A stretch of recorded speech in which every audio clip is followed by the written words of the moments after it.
साथ।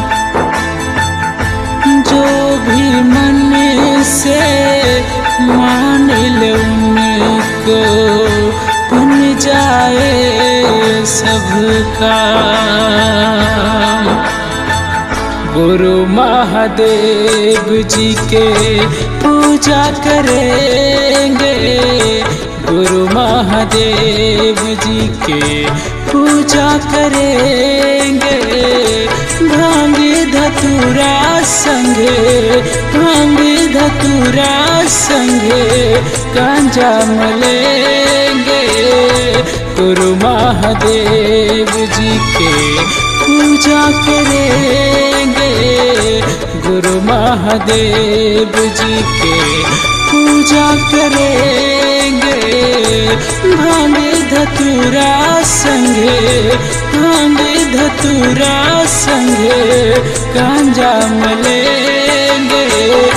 गुरु महादेव जी के पूजा करेंगे, गुरु महादेव जी के।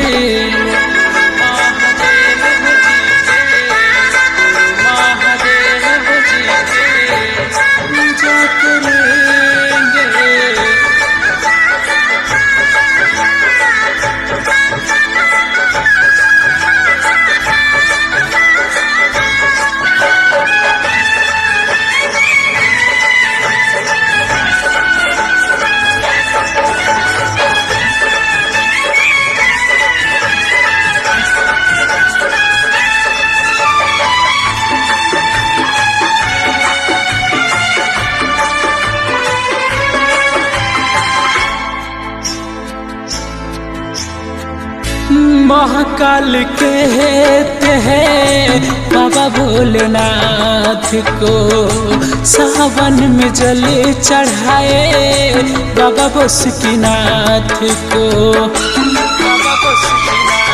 हो महाकाल कहते हैं बाबा भोलेनाथ को, सावन में जल चढ़ाए बाबा शंभुनाथ को।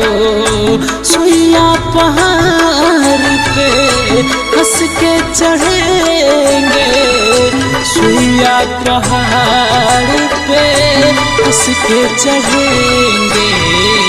गुरु महादेव जी की पूजा करेंगे, गुरु महादेव जी के।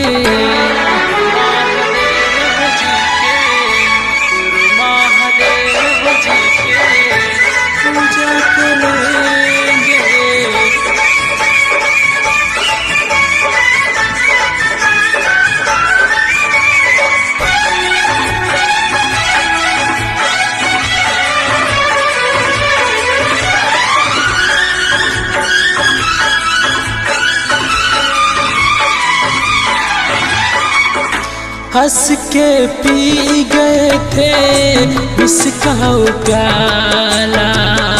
गौरी माँ के दो पुत्र हैं जग में निराला।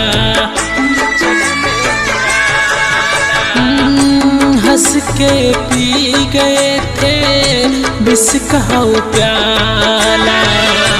गौरी माँ के दो पुत्र हैं जग में निराला।